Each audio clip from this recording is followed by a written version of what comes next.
Hey everyone, uh, welcome to my office. I wanted to do a short video update. I thought it would be a good way to connect and to just fill you in on where we are and where we're going. I know there's a lot of questions out there right now. I've been doing a lot of reflection these past few weeks about this course in particular. Um, I have this course, as I've told you all, has a lot of meaning to me personally. I really appreciate getting the opportunity to teach this. And so I've been feeling some tension recently between two different objectives. One is that I have this drive to try and instill some sense of normalcy for you all, to create meaningful learning experiences and to perform as a uh, good professor and good educator, um, whatever that means. And on the other hand, there's the reality of the situation that the world has changed, at least for the time being. That we all likely have increased stress hormones. Cortisol levels are up for most people, which results in a diminished capacity to accomplish things. And that's not even considering the real material limitations that people might have in terms of access to internet, etc. So I want to be compassionate for all of us, and I want to give us space to slow down and breathe. So normalcy versus kind of space and slowing down, and where I've found a good compromise, I think where I've landed is that I really want to focus on what's essential for this course and what's essential for your learning experience. And I think that I don't think the discussion boards at this point are the most essential. I do think your final project is essential. So I've put a lot of time into revising that project to make it make sense in this new context. There are detailed instructions on Blackboard, but I wanted to give you a little overview of what those changes are going to look like. I just thought that was a good place to start. So it will be fully online now. I can't ask people to get together. Obviously, you won't be getting together to build physical prototypes. And if you did build a physical prototype, you wouldn't be able to hand it in to me. So that's not what I want. That's not what I'm looking for. Um, it's still going to be collaborative, though. You still are going to work with your team, but with some changes. So while you will not be creating a physical prototype anymore, you will still be designing a prototype. What I mean by that is you'll be planning out what that prototype would look like, what it would be, how your game would function, and you'll be creating a detailed design document. Again, there are instructions for exactly what I want in this document on Blackboard under major assignments. Um, this this detailed design document is very intentionally broken into smaller sections. It's kind of bulleted into sections. The reason I did that is one, just because it helps humans make sense of things when they're broken into smaller chunks, but also because I wanted you to have the option of kind of dividing and conquering as you work on this.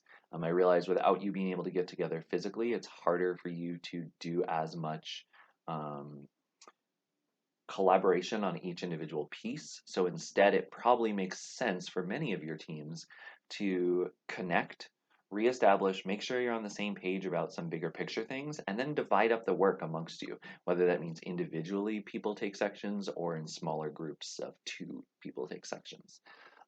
Ultimately, you'll be turning in one document as a team, but I thought that might be a way for you to manage the workload.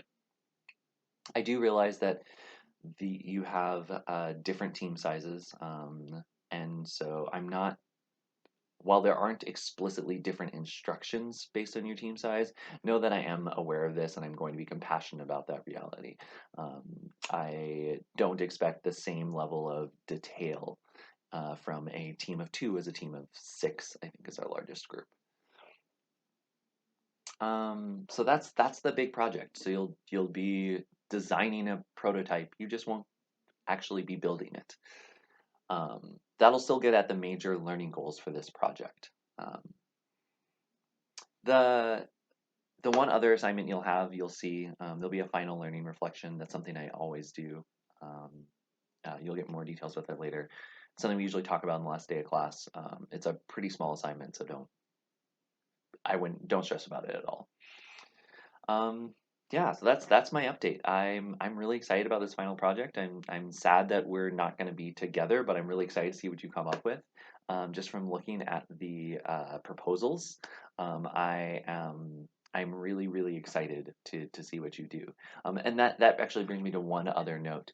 I mentioned earlier about diminished capacity. Just some context. I think I've mentioned most of this before. Um, Housing and residence life has been a whirlwind recently.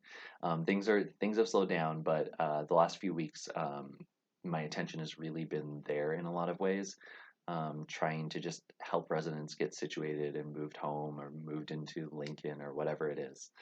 Um, and then along with that, as you know, my dad had a total knee replacement surgery just before the city shut down.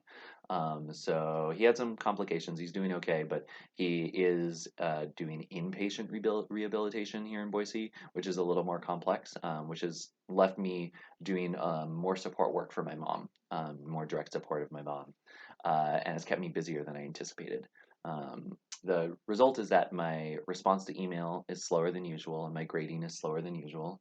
And as you know, those aren't normally my strengths. Timeliness with those administrative tasks is not my strengths. And with the increased volume of email as well, just know that there may be more delays, but I am here. I am seeing everything. I am getting back to you, and you are absolutely still a priority. So if you have questions, shoot me an email.